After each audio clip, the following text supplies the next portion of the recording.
Hello and welcome to episode 28 of Action Toon Bros. Alright. This is Ben Sturgeon. This is Matthew Lewis. And I'm always excited for the even number episodes because this is when we do Legend of Korra. Oh, yeah. Also known as Matt listens to Ben's reaction because Ben has never seen the show.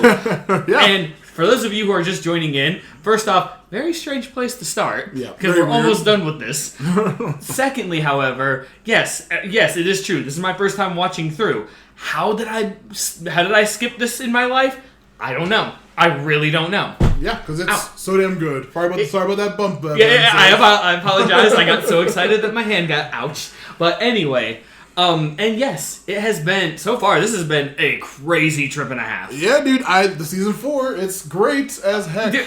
And anyway, sorry, I can gush about this for hours, but let's actually start off with episode 4, The Calling. The Calling.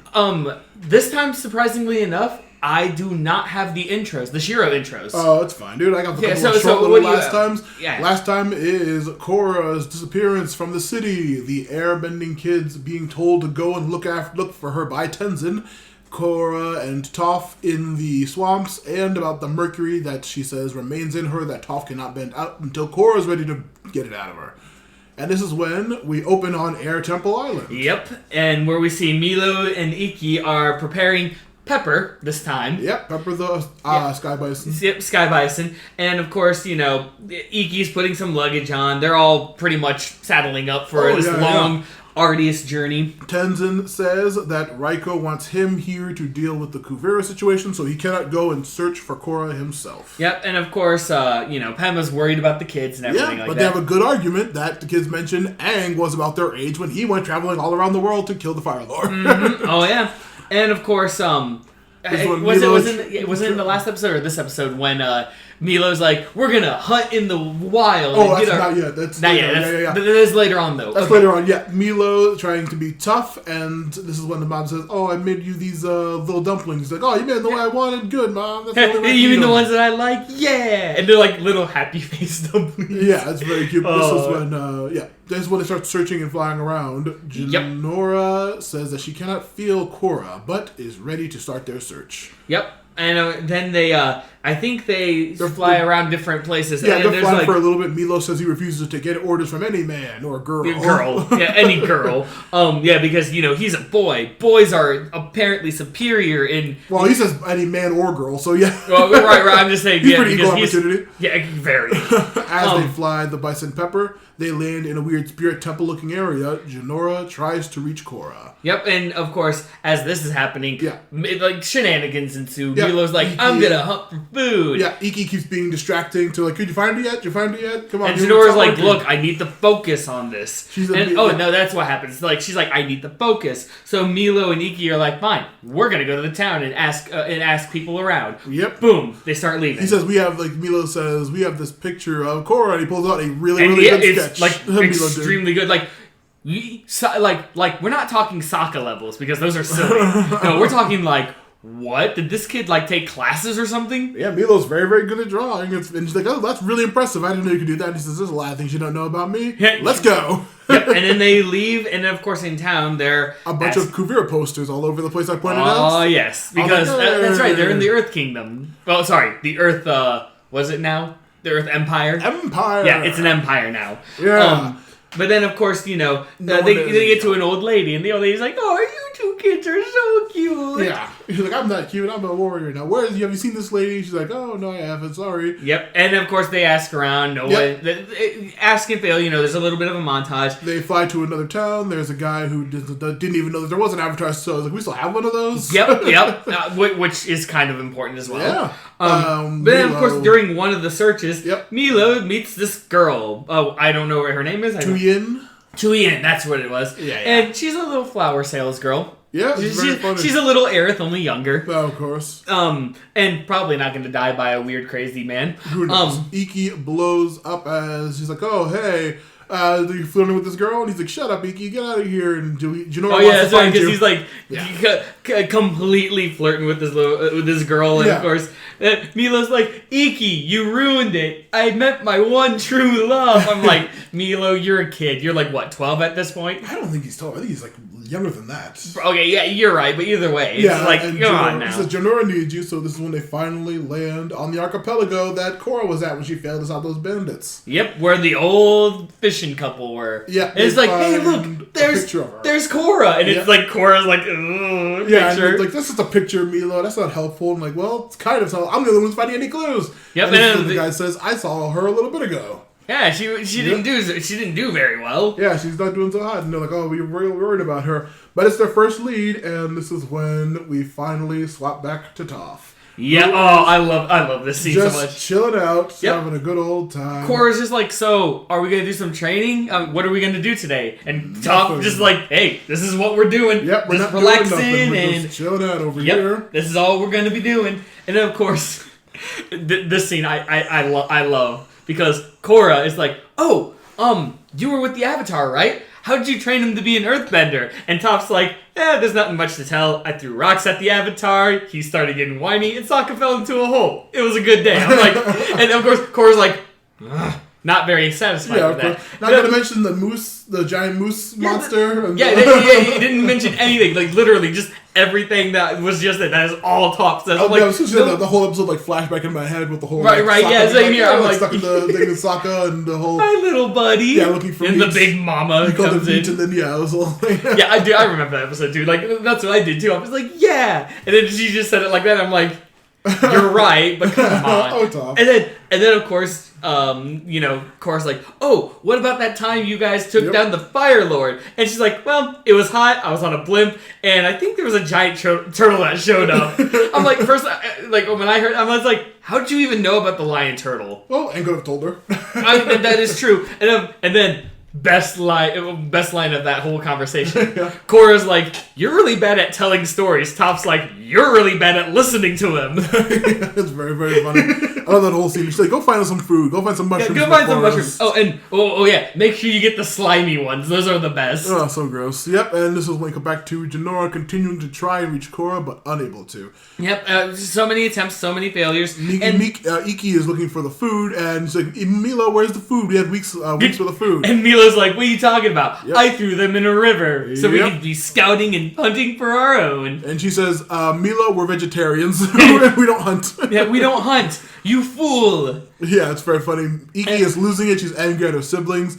And so she's like, screw this. And she wanders off into the woods, and complaining about her siblings, saying, I'm Milo, and I'm stupid, and I'm Jinora, and I'm too good for spirit stuff. I'm too good for everyone. And all of a sudden, as she's arguing with herself. Yeah, she finds a little flying squirrel creature, and it's like, oh, hey, little weird squirrel thing. Hey, I want to be my friend. And it's like, flies away, and it lands in a weird deforesting zone. Yep, we're talking like...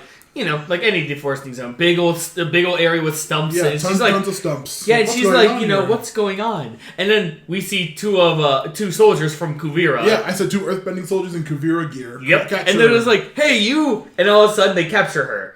And they try to interrogate her. Yeah, this is very funny. She's like, oh, maybe she's a spy or something. She's like, I'm not a spy. I'm here with my siblings, Iki and Milo. Or, I'm Jinora and Milo. So these two guys... We got the short kind of stout with the big mustache, the guy who's obviously in charge. Mm-hmm. And then we got the tall, kind of dumb, gullible one who wants to eat these macaroons. Yeah, exactly. He's talking about the macaroons. Yep, talking about the macaroons. But when she says, we're looking for the Korra, the Avatar, and it's like, oh. And the mustached one is like, hey, can I talk to you a second, buddy? Yeah. Look, listen, they're looking for the Avatar. These are airbenders, the ones that Kuvira wants us to capture. Tenzins. Yeah, these are Tenzins kids.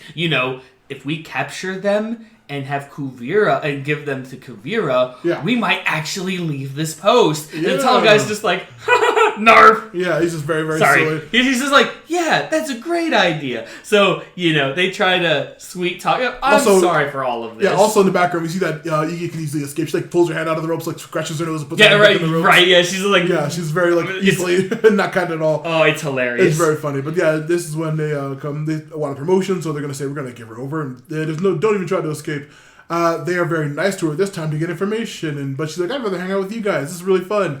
They even have the food that Milo tossed in the river. Like, that's our food. Well, yeah. It's the food. By the way, the food that Milo tossed in the river, which the tall guy was mistaken for macaroons. I think they're macaroons there. No. They were eating the sweet dumplings that were in the river. Yeah. So soaked dumplings in a river that they randomly found turned out to be macaroons. I guess. This guy must either be dense or those are some really, really well made. I'm sure dumplings. What's her name? Pema knows what she's doing with that.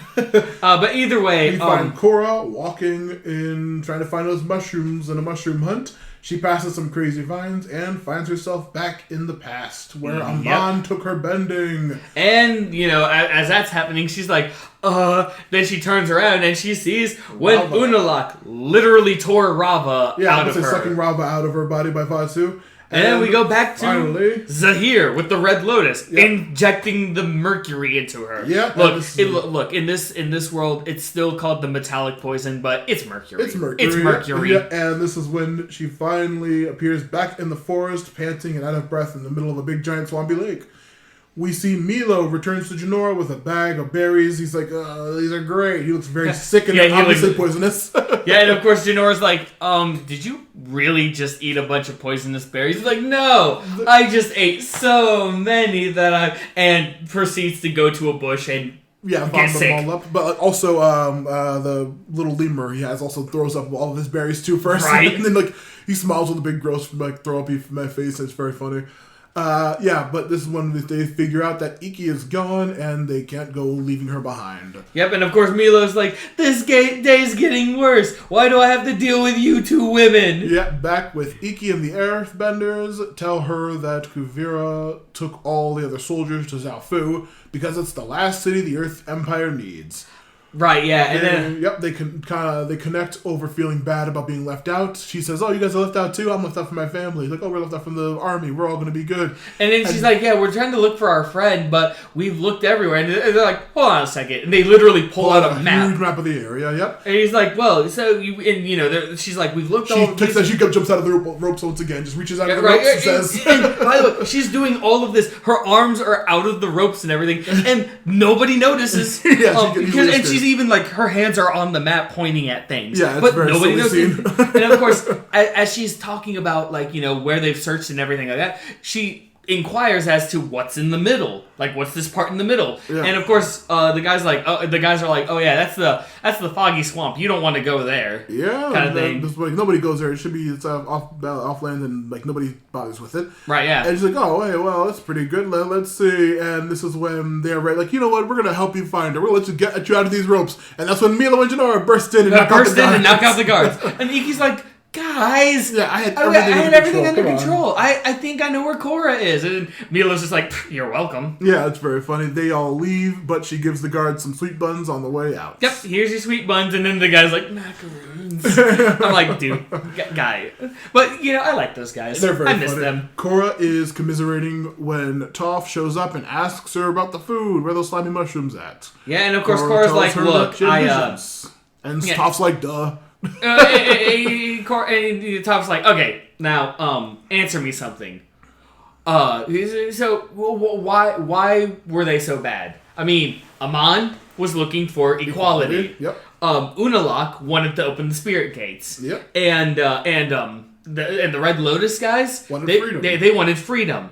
But why were they all bad? Yeah. It's because they were out of balance. Yeah. They were doing the right things for the wrong reason. The wrong things for the right reasons. Yep, and they put their ideologies too far, and they did the wrong thing, which we discussed in the finale. Yeah. Very funny. Right. And then, of course, she asks that she is carrying around her past enemies, just like she's carrying around that poison in her. Yep, it's like, wow. Yeah, wow, Toph verbally bonked her on the head with a rock. Yeah, and she says she needs to move on if she wants to heal, so they're going to the banyan grove tree. Yep. The air kids fly over the swamp, and Jinora says she senses strong spiritual energy, but nothing Korra. And of course, Iki's like, wait, now, I don't know why, but I seriously have a strong feeling that she's here. And Milo and Jinora are pretty much like, nah, we should get going, kind of thing. But then we see that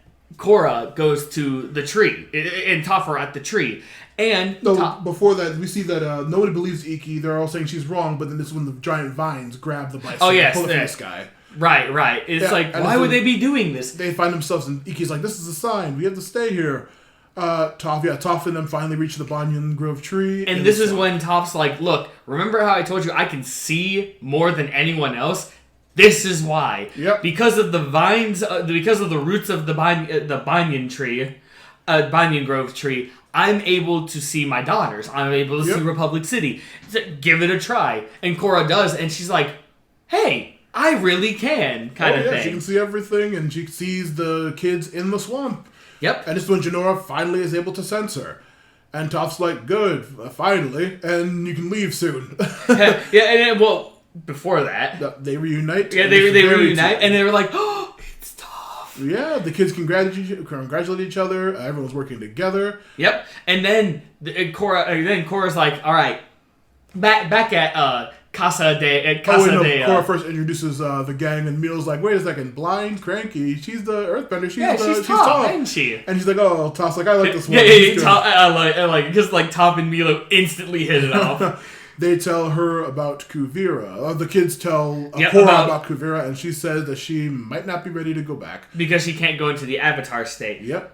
And so she's not necessarily prepared. Yep, but that night, Korra says she is ready, and Toph tells her to bend the mercury out of herself. Yeah, do it yourself. And, surprisingly enough, Korra does, and I like it because Toph gets like 2 stones and makes bowls out of them and catches each little other drop. And after some Korra bend, every once in a while she'll get like a flash. Yeah. But then she would actually get over it pretty much. She draws out the rest of the poison. And she gets out the rest of the poison, and she finally was able to go back into the Avatar state. Yeah, Toph finally allows herself to get hugged. Yep, it's just like, I want to give you a hug, but okay, fine, you deserve it. Yep. And it's funny because Korra's like, heartfelt hug, and Toph's just like, pat.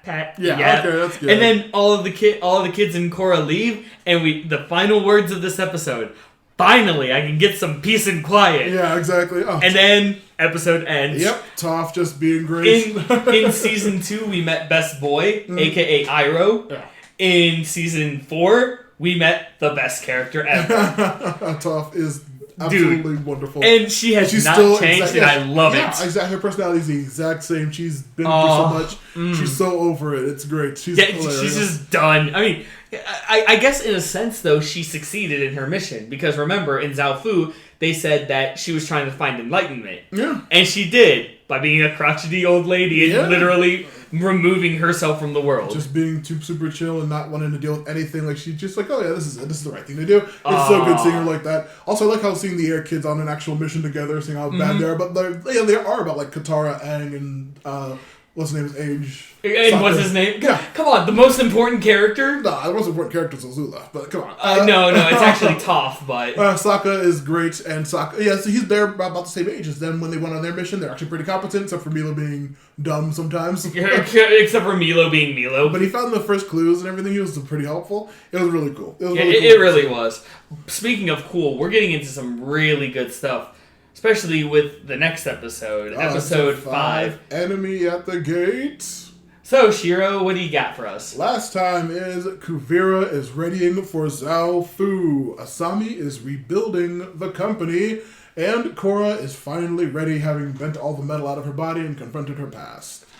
This is when it opens on a large blimp fleet approaching Zhao Fu. Ah, yes. And, of course, we're not talking just blimps. We get, a bunch of soldiers, a bunch of the new mech suits. Yeah, but they're not, we just see the blimps right now because we see Sue on a transport with Batar Sr., who says that they should call Raiko, and she says no matter who you call, they could not be here soon enough. Yeah, they can't get here on time. They're literally already here. Then we see Kuvira's actual fleet, and I said, it's impressive. Oh, most There impressive. Are a lot of metal-suited people. There are a lot of samurai-looking masks, like old-school anime samurai gas masks. And by the way, we're talking, these armored suits that they have, they're not like the wheeled ones that they have been improved tenfold. They're really, really cool.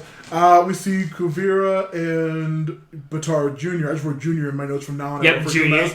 I think the ship or in the main blimp at this point. I think they're actually they're on the train. They're on the train? Right now. Yeah, they're on a train right now. Because they're still on the train because that's where Kuvira always has her main base of operations. Yeah.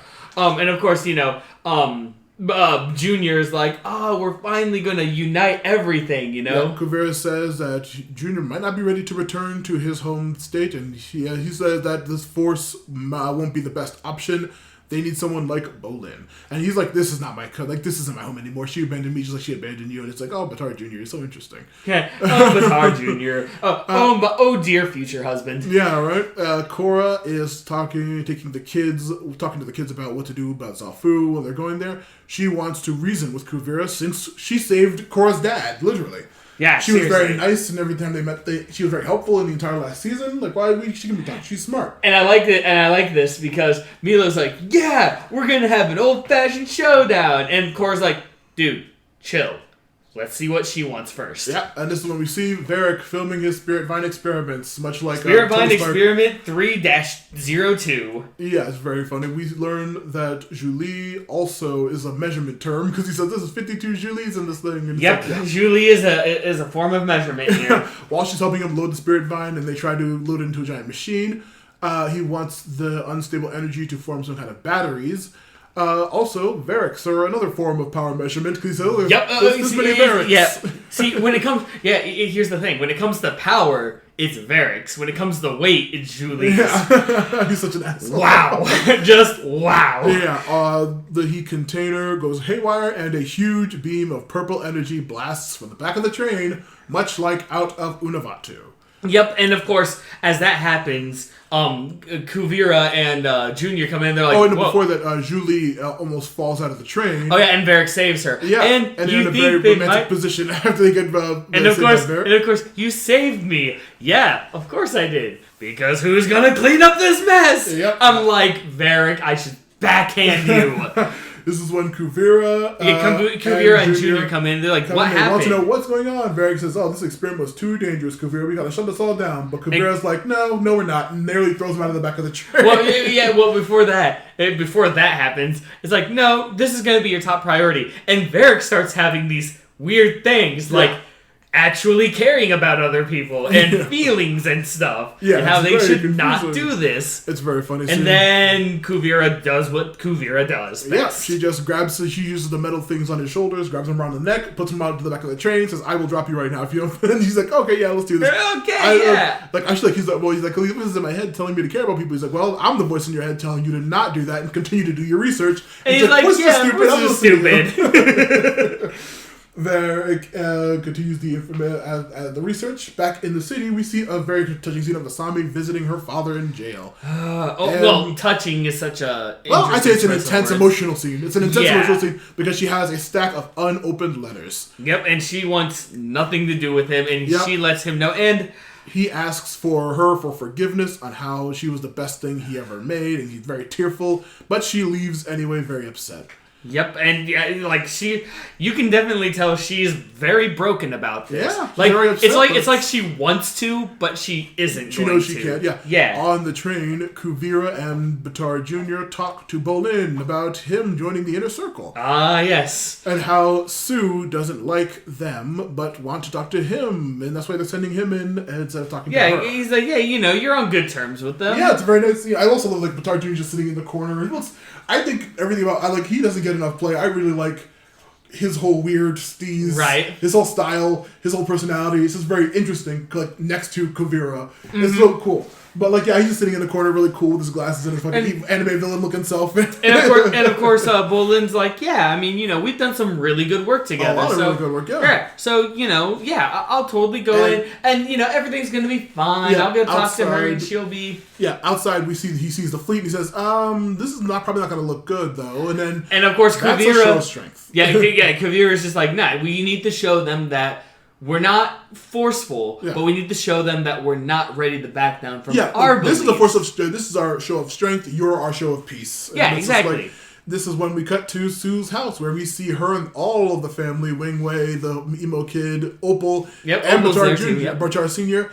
They're meeting with Kuvira Jr. and Bolin, and it's very, very intense. Oh my goodness. Opal off the spot is pissed at Bolin, and he's just immediately trying to make peace. Yeah, he's like, look, and he literally tries using some of the words that Kuvira used on him. And Sue isn't. She's not necessarily upset with Bolin. Yeah. It does seem like it at times, but she's not. But she's actually more upset with her son. That you're letting her brainwash you and you're doing all this stuff, and then she's like a brain. They both laugh brainwash. He wants to do this. He wants to join me. We're right. You gave up, and it's immediately hostile.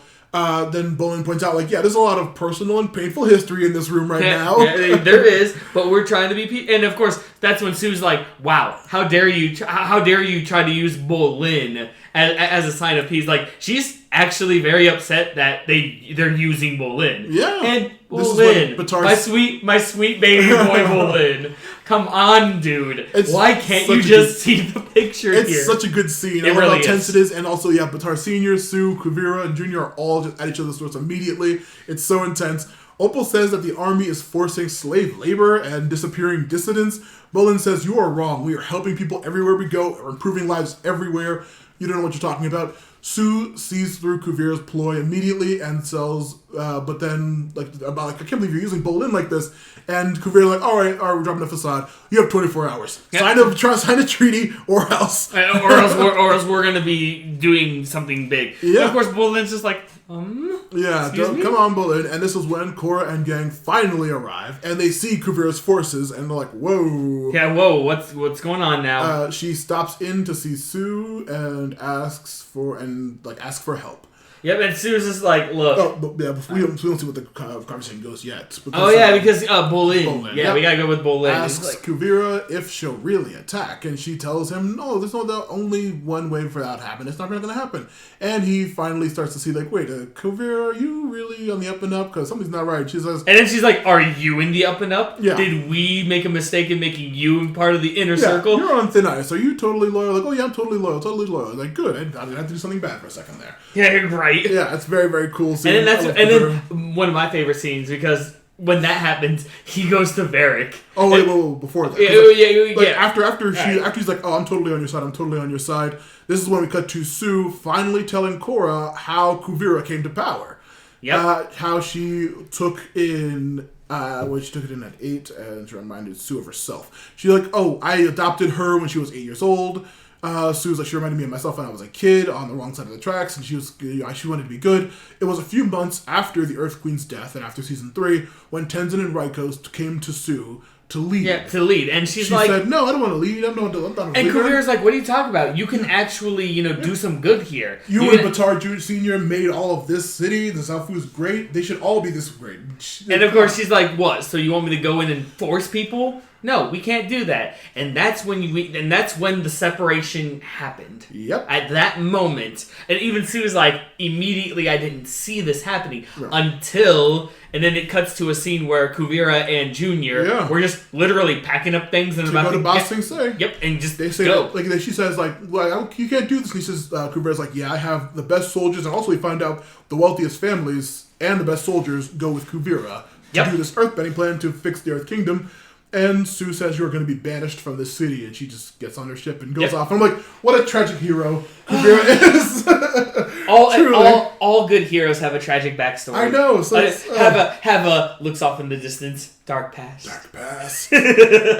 She says after fixing Ba Sing Se that Raikou and Tenzin made her the Earth leader for a while, but then she was supposed to give up her power. It was supposed to be temporary when what's his name? Prince Wu. Prince Wu, yeah, right. Was gonna take it over, and we all know how that went. Yep. Sue asks Korra to destroy Kuvira's army in the Avatar state, and even Opal's like, she's been doing all these bad things, but Korra's like, no. I have a feeling that we can do a peaceful solution here. She said she wants to be different. Let's try talking. And Milo's like, come on! When am I going to see some fighting? Yep, this is when we cut to Asami sitting in the park seeing a happy family. And she's just like, oh, maybe she's thinking over But what's that family doing? They're playing Pai Sho? They're playing Pai Sho. Yeah, but because this is where we find it. because in this universe, That's if you have a chess. really good connection with someone, it's always Pai Sho. It's always Pai Sho. That's the one game that they have. This is when we cut to Varrick locked in his lab. Yep, and Varrick is like, and all of a sudden Bolin breaks in pretty much. Yeah, he's like, I feel suffocated. Julie, quit breathing. I need air. And Bolin's like, Varrick, I have something strange to tell you. Varrick's like, dude, I have something strange to tell you. And at the exact same time, they're like, Kuvira's crazy. Yeah. And they're both like, oh, so we're on the same page here. Good. What are we going to do? Well, let's get out of here. And they both just slip out of the top of the roof of the train. It's very funny. Yeah, they both slip to the I like this scene a lot. Dude, this scene's amazing. No, not that. The next scene I'm saying, yeah. But after that cute scene with them, Korra arrives with Batard Jr. and has a polite chat with Kuvira, who refuses to step down. Like, no, we're doing good here. She says that she's reunited the world. She's just saying that they're commiserating on how no one appreciates the choices they make, which I was like, that's really, really cool. But I was like, everyone always, like, even like fandom wise, second guess and like, poop on Korra's actions and choices. And they're like, Kuvira's like connecting, like, yeah, we both, like, people don't listen to us. We know we're right and we're being correct. And like, this is what I wrote in my notes, like, they commiserate over that, no one appreciating them. And it says, it's a real CRPG, like a classic RPG moment where Korra came here on a mission to help Sue. She goes to the enemy says, no, this is what's happening, and sends them back to the other person to talk to them about their side of the story. Mm-hmm. I love what a classic like RPG setup that is, like an old school classic RPG. Right, and you actually get to see two sides of war, where, I mean, her Kuvira's methods may be extreme, but Sue's just like with every other season so far. Yeah. Oh, well, except for season 2, obviously, but they're relatable. Yeah. They just, like, Kuvira wants, literally, she wants to unify the entire place. Mm-hmm. Her methods are extreme, but all she wants is... But they're practical and make sense. Ideologically, they make sense that they should be united. Yeah. Exactly. And of course, Korra sees that, but she can't let it happen because morally, it's incorrect. She needs to talk to Sue, get both sides of the classic RPG and choose a team and choose a side. I'm like, that's such a great setup. This is when Junior finally notices that Bolin is gone, along with Varrick and Julie, who are now fugitives from the army. This is when we cut to and see that they have all escaped in they have metal suits. Bolin says he wants to go help Sue. Varrick says, no, we're going to go to Republic City. And this is just when Batard Jr. in a special suit and 2 more suit people come up and attack. And they have another good old-fashioned, you better believe it, Battle Royale, Rock'em Sock'em Robots fight. It's so good. Julie immediately goes in a great fighting pose and protecting Varrick. And Varrick is like an idiot because he can't work he's his own an machine. idiot. Yeah, he can't work his own machine that he built. Right? Bolin is doing alright. Yeah, he's doing really good, but eventually he's getting beaten and he just exits the suit to fight Junior himself with the lava bending. It's very cool. Yep, it's amazing. While Julie gets hit by Varrick's own lightning from his machine because Varrick's an idiot. Varrick eventually leaves his suits and starts to run climbing up a hill. Bolin just lava bends the 2 baddies, taking him out of commission, finally. And then, of course, we get, hey, stop right there. Yeah, and you see the robot holding Julie, and he's like... Varrick. Yeah, you're right. He's like, stop right there, you two. If you don't do as I say, he's dead. Yeah, it's cool, because like Julie is actually being a really competent fighter. Bolin, outside of the suits, being a competent fighter. It's such a really funny scene. But and of course, they immediately give up because Varrick is caught. Asami goes to the prison and finally sees her dad. And she goes, look, I really wanted to talk to you and tell you that I wanted absolutely nothing with you. But then, I realized I just feel bad for you. Like, everything that happened and all this. She gives a nice little heartfelt speech. And then she's like, hey, want to play Pai Sho? Yeah, it's a very, like, I want to try to forgive you, but I don't think I can, but we can at least try. Let's play some Pai Sho. It's a very cute scene. Yeah, see, that right there, I mean, it took a long time, as it should. Yeah. And it's not a full forgiveness, but she's trying. Mm-hmm. She's finally willing to open up and try to forgive him for all the bad that he's done. Yeah, speaking of parenting issues, Batard Jr., he brings in the fugitives, and Bolin and Julie are to be sent to re-education camps. While Varrick stays and works. Yeah, but then this scene, when I first saw it, I literally, back in the day, I leaped out of my chair. I was like, Look, the moment I saw this, I was the opposite. I wasn't up and cheering. I was just like, takes off glasses, jaw literally scraping the floor, because, dear listeners, because Julie does something I did not expect. Oh, yeah. She begs for forgiveness, says that she will actually be of use because dedicates herself to, like, literally gives her loyalty to Kuvira and says that she knows a lot of information. Yep. And then Kuvira, not only does Kuvira say, okay, fine, I'll give you a second chance, but when Varrick's like, what are you doing? Julie says, you are an incompetent fool, and I've always hated working with you, and then says, guards, do the thing. And they do the thing.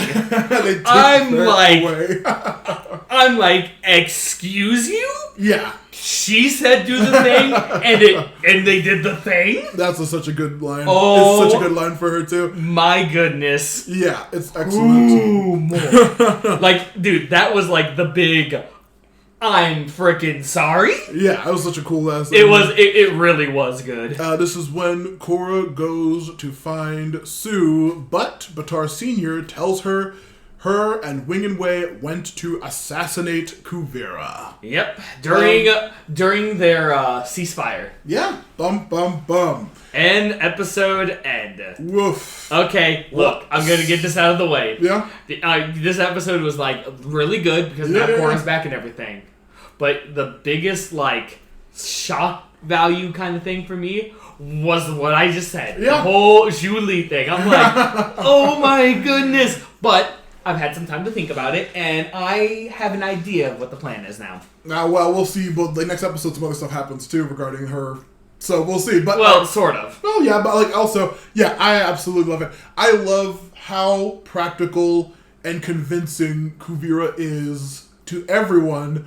But if they adamantly do disagree, she will turn immediately violent because she's incredibly capable of it. I love how practical she is. Yes. She's very pragmatic. She's very serious. She's very straightforward with her goals. She's not lying. She's just like telling them, this is what's going to happen. This is why I'm doing this. And here's why it's right. That's why, like I said, this is my favorite season. She's my favorite villain of all of Avatar. Yeah, so far I can see why. Yeah, she's a great character. She's dope as heck. She really is. Butt. She's so smart and cool, and she's the best. She's an earthbender. Yeah, and she's an earthbender, yes. Oh, she's great. But now let's get to the last episode of this. One of the biggest ones. Oh yeah. It is the Battle of Zhao Fu, episode 6. All right, Shiro, take it away. The last time, Kuvira gearing up outside of Zhao Fu, Bolin and Varrick are captured, thanks to Varrick. And Korra finally failing to make a peace between any of the forces. Oh, Korra, when are you going to learn? That is the last time. And then it goes to a guard on patrol is tied up and gagged immediately by Sue and the twins. Yep. Sue, Wei, and Wing are going out. And they're doing some nice stealth, you know? Yeah, we learn that she is 100% ready to assassinate Kuvira. Oh, yeah. She wants her Kuvira dead. Intent. As they ninja sneak through the buildings and around, it's very cool. And then before they actually go into where Kuvira is, we get to see the Beifong specialty, where Sue just like does the pose and slams her foot on the ground. Oh, and you see the shot, like the little sound waves and stuff like that. I'm like, yep, Beifong's secret technique. So good. And all of a sudden she's like, yep. That's Kuvira's tent right there. Let's go. Let's kill her. Yeah. So they go underground and everything. You see the Kuvira inside, and it's just like, there she is. They tunnel in, which is really cool. Tunnel in, yes. I've never seen Airbenders do that. They just kind of go directly down. Just like in our other series, Young Justice, where Terra just makes a hole in the ground, just goes down and pops up somewhere else. I'm like, whoa. Yeah. They literally burrow themselves in, come up. They get ready to kill Kuvira. They grab her with the ropes that the cops use. Yep. And then when they turn her around, it's actually Julie, and she's like, "Don't hurt me." Yeah. And it's just like, I'm sorry. And then all the tent flaps just go down, and they are surrounded, and they get captured. Kuvira says she knew that she'd do something like this in their ceasefire, try to assassinate her. She goes on about how Sue was always a coward. And I'm just like, oh, it's still painful. Yeah, I'm like... It's literally her, surrogate mother. It's so sad. Yeah, pretty much. In the mansion, the Beifong mansion, Jinora asks Korra to stop Sue. But Opal's like, stop her. We should be helping her kill her. And like, what? Korra says, wait, we need to wait. Yeah, we need to wait and see what happens. Yep. And because we don't want to do anything violent. As Kuvira makes the announcement of the captures. Hey, by the way, I've captured them. They are fugitives. They attempted to assassinate me in my sleep during our ceasefire. The city has less than 24 hours now to completely surrender. And then Opal's like, we need to get revenge. And Janora's like, that's against your airbender oaths. And she's like, I don't care, it's my family. And Korra's like, no. Janora's right. You took an oath.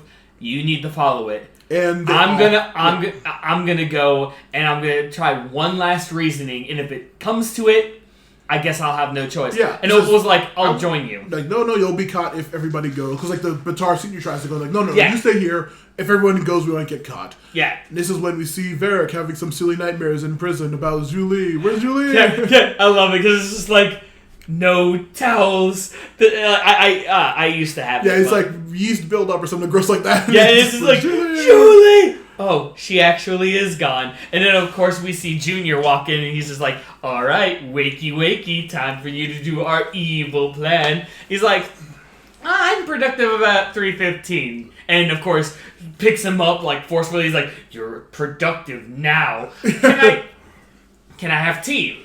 You'll get it when you start working. Yeah, I love Batar because he's just like they're just Varrick's being difficult, and then he's like looks at a guard, and then the guard just grabs him and shoves him against the wall. It's like Batar is such a cool dude. And of course, Varrick's like, but I need an assistant. I'm completely useless without my assistant. You should know. Julie even knows that I'm completely useless without my assistant. Yeah. What about that guy right there? Points at Bolin, who's supposed to go to a what was it called?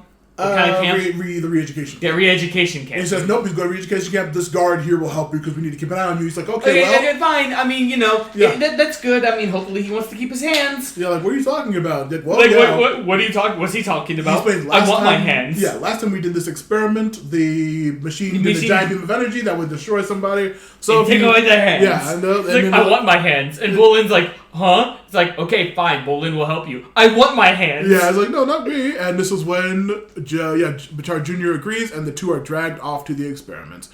Korra, Opal, and Janora meet Kuvira, and she demands Sue it's so good. She demands like, oh, you need to free Sue, and she's like, Sue needs to bow to me, and she's like, I'll never bow. She's like, okay, well, there you go. And of course, Korra's like, look, I can't let you do this, and Kuvira pulls the. Dude, you're interfering with Earth Empire ruling. If you do this, you're bringing upset and disbalance and stuff. She's like, yeah, and so are you. And it's like, okay, fine, now we fight. Wait, Opal asks, where's Bolin? And she says, Bolin's busy working on an experiment or research for the team, but he's 100% in agreement with me. And I was like, oh man, Kuvira. And so she tells Korra that to not interfere with Earth Empire business. And this is when Opal continues to beg Korra to fight. Korra says she has no choice.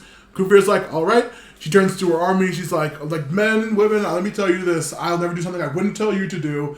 I am going to face the Avatar. She can do whatever she wants, and I will do this for my army. And it's like, oh, she's so brave. And she's like, all right, one-on-one fight. Yeah. If you win, if the Avatar wins, we leave. Yeah. But if the Avatar loses, she stands out of the way. She takes the city, and this is when they start, after more encouragement from Opal and Janora, saying, you can do this, you can beat her easily.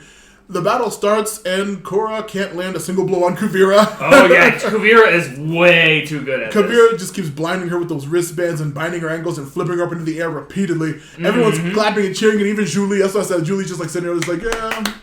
Yeah, and of course she has like the Julie face, where she's like the resting face, where she's just... Yeah, and it's just like everyone is cheering. It's such a cool, it's such a cool scene with like the whole army just cheering Kuvira in the background, and then like Korra by herself, just like, it's so intense and good. Yeah, it really is. Yeah. And then we cut back to Varrick, and Varrick instructing Bolin to do the thing, and Bolin's like, "What thing?" And he's like, wait, I had Julie. Julie always knew what the thing was. I never had to explain what the thing is. Yeah, it's so amazing. But like, they keep fighting about the scene with Batar having Junior, or like blah blah blah. The scene on the science train I wrote, Bolin is having trouble taking Varrick's directions, but Tar Jr. also closely watches, and Varrick mocks him like, oh, you know anything? He's like, oh, I'm a very prolific scientist, I know exactly what you're doing. And he just like gives Bolin a wink saying, hey man, let me just keep doing what I'm doing. I know what I'm doing. Hey Bolin, you gotta trust me on this. He said you're working on the vine's current. And back with Kuvira, she just keeps beating Korra, grabbing her hand, throwing her in the air. She even they even start just regular classic earthbending with a giant boulder. She outmuscles Korra and throws it back at him. Like, whoa! Yeah, Jesus. dude, Kuvira is amazing. Yeah, she's absurd. And then when Opal and Jinora try to help, she tells them to stay out of this fight. Stay out of it. You gotta be able to. I gotta do this single-handedly. And back on the train, Baatar watches very closely as Varrick works, pointing out what's this mechanical device? This mechanical device does this. I understand this. I understand that. What's that for? And Bolin just can't believe Varrick is actually helping them. Yep, and of course Varrick's like, "Oh, that's just the timer." Wait, timer for what? But before that, he says, what's it about the Unalaq? He says, I know all about this thanks to Unalaq for freeing me, and I knew about these vines were important, and so you need to trust me, Bolin. I know these vines and I'm important. He finishes and tells everyone, oh, it's a bomb. I'm going to kill everyone on board with the I'm gonna detonate this, and so the timer's going to go off. Baatar's like, you're bluffing. Why would you blow yourself up? And well, I don't care anymore. And I want to go. Well, okay, you're not going anywhere. We're going to take you. We're going to get you off this train. And he's just like, I have a switch. Yeah, I have a switch. Remember that timer? Yeah, I have a switch for it. Why would you do that? And Varrick starts to go into this really long, drawn out narrative. And I was like, well, maybe I need a switch. Why do I need a switch? But it's like, okay, no. The point is, I like to look at all the angles. I like to make sure I have everything. Yeah. And it's like, so you guys are leaving, and we're getting off of this thing, and you're not going to stop me. Yeah, and Baatar says, grab him, and it's just it's really funny. And he's like, okay, everyone chill out, everyone's chill out, it's funny. But finally, back to the great Korra-Kuvira fight keeps going. Kuvira just keeps toying with her. But Sue finally just begs Korra, go into the Avatar State and finish this. And Kuvira's just like, yeah, go into the Avatar State. Like, go ahead, I'll still win. It's very funny. And then Sue, she begs her, Korra finally does, and is honestly beating Kuvira. Yep, and she's doing amazing. Knocks her hair loose, and she looks all crazy. It's just knocks her helmet off and everything like that. Yep, Korra is ready to finish her when she sees Kuvira turn to her, and she flashes herself as Kuvira. And stops. Yep, and this is when she is immediately caught by Kuvira's bands and just immediately thrown to the ground, and the classic Earthbender prison up to the head. And it's when she takes off her arm wrist blades and turns them into actual curved blades, ready to kill Korra. And Opal and Jinora interfere in the battle like cowards. Hey, I mean, isn't that what airbenders are good at? Yeah, being big cowards. As they make a big thing and they blow her back and they say, or Kuvira's like, they interfered with the battle. They can invade the city now. Yep, just take the city now. And everyone goes. It's such a crazy ass fight. But back at the train. But before that, Opal and Jinora start their big tornado. Oh, yep. And Jinora says she's going to spirit herself to the city with her old Deus Ex spirit powers to warn the family. And we see the artist brother giving Iki lessons on her weird little almost anime. Oh yeah, that's right. Huang is just like, wow, Iki, how nice, how very actually complimenting her. Sees Milos, and Milos is a really good. Yeah, it's a very good top portrait. And he's I know what you look like. This isn't art at all. This is really funny. It's I understand what you look like, but you need to expand. You need to broaden it. Yeah. Don't be so simple with this. Yeah, and this is when she shows him. She's like, "Oh, get out of the city. It's really bad." And you're like, "Oh, finally a fight!" Yeah, finally I get to see a fight. Now we go back to the train. Yep, back to Science Train. And then, of course, Varrick finally gets Baatar Jr. and the men off. And then he separates the cars. And he's like, do the thing. Bolin, do the thing. He's just grabbing for Varrick. He's like, no, when's the door? That was an easy one. Yeah, pulls the lever. He's like, come on, that was easy. And then all of a sudden, as they're going away, Varrick's like, okay, now, Bolin's like, yeah, that was good. That was a good bluff. I mean, yeah, and Varrick's like, what are you talking about? I'm not bluffing. Yeah. I know, I'm being serious. Yeah, I just gotta go off. The switch doesn't gonna stop anything. It's like, wait, what? And it's just like, yeah, Julie, I'll see you in the next life. How dare you? Yeah. People are gonna talk about your betrayal. How you are a betrayer. And Bolin, first time he actually gets some sense, opens the bottom so that he can make a go. And he goes, Varrick, I want you to understand, I hate you. Yeah. Pushes him down the hole, goes in with them. So they are nice and safe and tug and Bolin burrows out, and they're safe. And then all of a sudden, in the distance, purple explosion. Yeah, Baatar Jr. is just like, whoa, he actually did it. That guy's crazy. Wow, that guy really did it. His face is hilarious. Baatar Jr.'s face is hilarious. His eyes are bugging out of his head like a One Piece character. Like, yeah, I can't believe he actually did that. It was like, wow. Well, he's like, wow, he really wasn't bluffing. He did kill himself. That guy is crazy. And then we see Bolin saying, I can't believe Julie ever worked with you. Yeah, right. But back with the group. Korra escapes the rocks, and the air kids fly off, leaving Sue and the city behind. And then she's like, wait, we gotta save Mom. And Mom's like, no, don't worry, we'll be fine. And of course, teary-eyed, she's like, I'll be back for you. Yeah, and this is when we see Kuvira claims the city. And of course, Kuvira's like, citizens of Zhao Fu, you are now a part of the Earth Empire.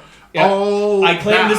Yep, I claim this spot in the name of Kuvira. Isn't that lovely? Yeah. And then, of course, as that's happening. Oh wait, she tells everyone to bow, but everyone except for. If you bow, nothing bad will happen to you. But if you don't, you will be imprisoned. Yeah. And everyone except for Sui, Batar Senior and Huang is his name. Huang and Batar Senior. Yeah, and Batar Senior and Huang are the only two who don't. He says, "This is when I love this scene because like I said, like this whole batch of episodes really highlights Batar Jr. as a great secondary villain." And he like just goes up to his father and it's like yelling at his face. He's like, "Why are you doing this? You're ruining everything." And his father just says like, "You're like I've never been more disappointed in it." It's like really depressing and sad. Like it's like you're the most disappointing thing I've ever like in my life. And right? It's like, oh my god! And everybody's just like, and Junior's just like, take them away. And it's so. And then like Sue just looks on in shame and like but lowers her head. It's just like, oh my god, this is insane. It was. And then we go to later that night in the garden later that night.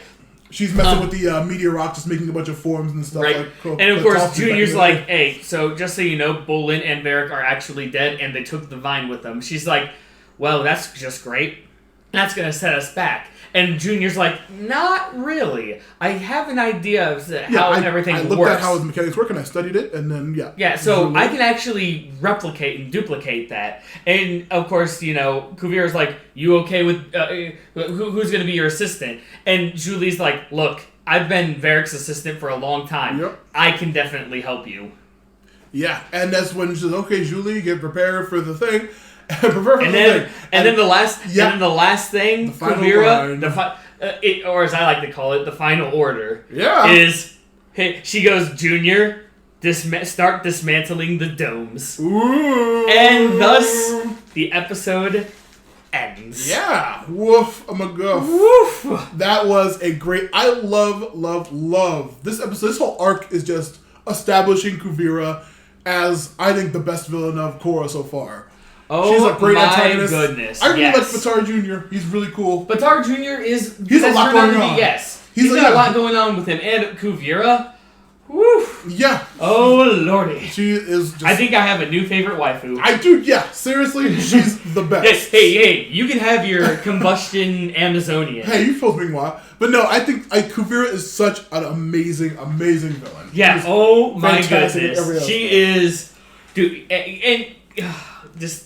everything about her. I could literally go on, but... Yeah, she's great. I love this arc, and it's just like Korra is such a great series that she's such a great villain. I need to see how this ends now, but... Exactly. Obviously, we have to wait on that. Oh, yeah. But yeah, it's such a good series. I love it to death. And, yes, but like I said, we could go on for hours, but... It's almost been an hour. Yeah, it's a shorter episode, but it's only 3 Korra episodes. But it's only 3 Korra episodes. Which, by the way... We only have 7 more episodes of Korra, which is 2 more segments of Korra, which means pretty soon we'll tell you about it when we actually come to a decision. But that means we're going to be having to wonder about what we're going to be doing next. Yeah, our next series is. Should we be famous enough? Maybe they can comment on what series they want to hear about. Oh, yeah, if you ever got any dang comments in the comment section, guys. Yep. But I mean, keep it posted what we're going to do next. Well, it should be soon. We'll be like 2 months from now, probably. Something like that. Either way, all we know is I know one of the plans we had to do with a specific special with what Disney Plus is doing. Oh, yeah. By this time, it should be sub-weeks. It might have already happened. So we'll see. Maybe we got time maybe, but either way. We'll have a new series soon in a couple of weeks. But now, like I said, we'll keep you guys posted. Yeah. As for plugs, because I know that's the next question. By this time, it may be out, it may not be. But at the time of the recording, I have nothing. I am working on a secret project. More details on that later. Hopefully I get some help from someone who's more experienced in this kind of thing.